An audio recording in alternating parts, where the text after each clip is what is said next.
నమస్తే welcome to NITV Telugu news. పేద ప్రజల ఆరోగ్యం పట్ల సంజీవనిగా వ్యవహరించబడే ప్రభుత్వ ఆసుపత్రులు మౌలిక సదుపాయాల కొరత వల్ల పేదల ప్రాణాల పట్ల శాపంగా పరిగణిస్తున్నాయి.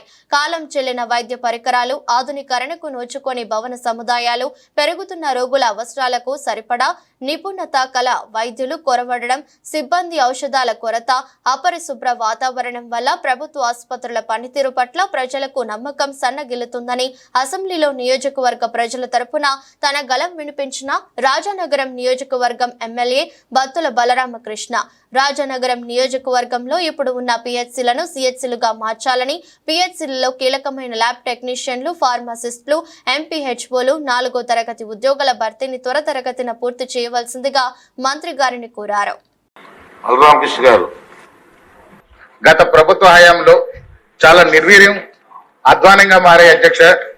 ముఖ్యంగా చూస్తే ఈ యొక్క పిహెచ్సిల్లో సిబ్బంది లేరు, అదేవిధంగా అక్కడ మందులు కొత్త, ల్యాబ్ టెక్నీషియన్ లేరు, ల్యాబ్లు సక్రమంగా పనిచేయట్లేదు, తాగడానికి నీళ్లు లేవు, కనీసం మరుగుదొడ్ల సదుపాయాలు కూడా లేకుండా ఇబ్బంది పడుతున్నారు అధ్యక్ష.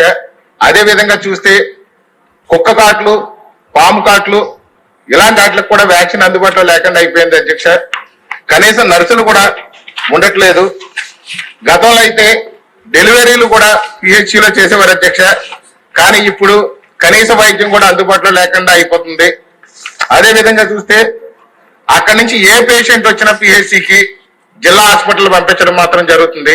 ఆ జిల్లా హాస్పిటల్ కానీ వెళ్తే మా యొక్క రాజమండ్రి జిల్లా హాస్పిటల్లో ఇక్కడ కార్డియాలజీ డాక్టర్ లేరు, న్యూరాలజీ డాక్టర్ లేరు, ఆంకాలజీ డాక్టర్ లేరు, నెఫ్రాలజీ డాక్టర్ లేరు, పల్మనాలజిస్ట్ లేరు.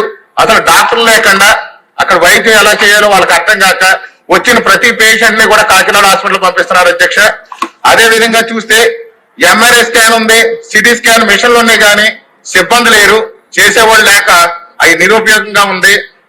ఏ టెస్ట్ చేయాలన్నా బయటికి పంపించడం తప్ప హాస్పిటల్లో ఏ టెస్టులు జరగట్లేదు.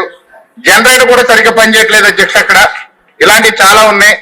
ముఖ్యంగా చూస్తే మా నియోజకవర్గంలో, రాజానగరం నియోజకవర్గంలో చూస్తే పిహెచ్సిలన్నీ శిథిల వ్యవస్థలో గెలిపోయినాయి అధ్యక్ష. అంబులెన్స్ సౌకర్యం కూడా లేదు.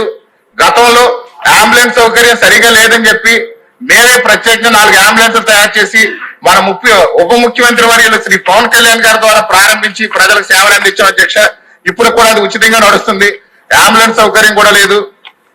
ఈ మధ్య మాకు మా నియోజకవర్గం, రాజానగరం నియోజకవర్గంలో సీతానగరం మండలంలో డయేరియా వస్తే కూడా అక్కడ వైద్య సదుపాయాలు లేక ప్రైవేట్ హాస్పిటల్ తరలించాము.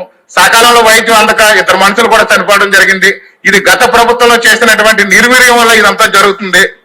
ఇవన్నీ కూడా చాలా ఇబ్బందిగా ఉన్నాయి.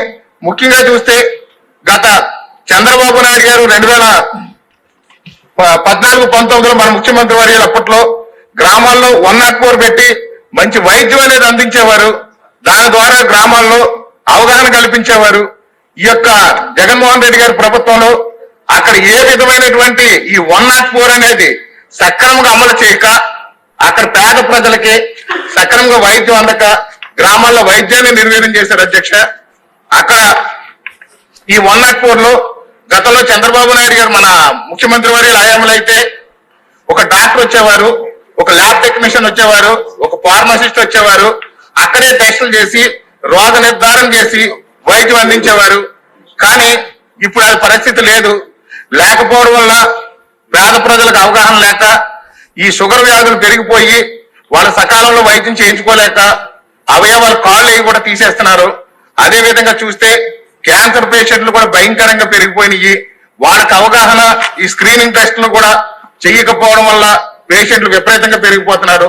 3rd స్టేజ్ 4th స్టేజ్కి వెళ్ళిపోయిన తర్వాత చూసుకుని అప్పుడు వైద్యం అందక చనిపోతున్నటువంటి పరిస్థితి ఉంది. ఇలాంటి వాటిపై మనం ఖచ్చితంగా మెడికల్ వ్యవస్థని కొంచెం హెల్త్ అనే విషయంలో కేర్ తీసుకోవాలని, ఎలాంటి కేర్లు తీసుకుంటున్నారని మంత్రి గారిని నేను ప్రశ్నిస్తున్నాను. అదేవిధంగా చూస్తే మా రాజానగరం నియోజకవర్గంలో అయితే వైద్యం అనేది ప్రభుత్వ పరంగా అందాల్సినటువంటి పరిస్థితులు లేవు. పిహెచ్సిల్ని కనీసం సదుపాయాలు కల్పించాలి. ముఖ్యంగా మేము కోరుకుంటున్నది ఏంటంటే ఆ పిహెచ్సిలు ఏదైతే పబ్లిక్ హెల్త్ సెంటర్స్ ఉన్నాయో సిహెచ్సిగా మార్చాలని చెప్పేసి కోరుతున్నాము.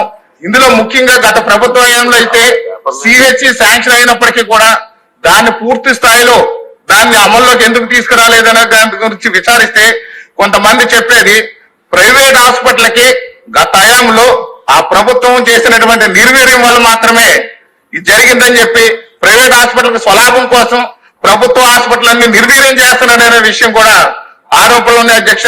వీటిపై విచారణ జరిపించి ప్రజలకు న్యాయం చేసి పేదలకి సక్రమంగా వైద్యం అందే విధంగా చేయాలని చెప్పేసి తమ ద్వారా మంత్రివర్గం కోరుతున్నారు అధ్యక్ష. ధన్యవాదాలు అధ్యక్ష.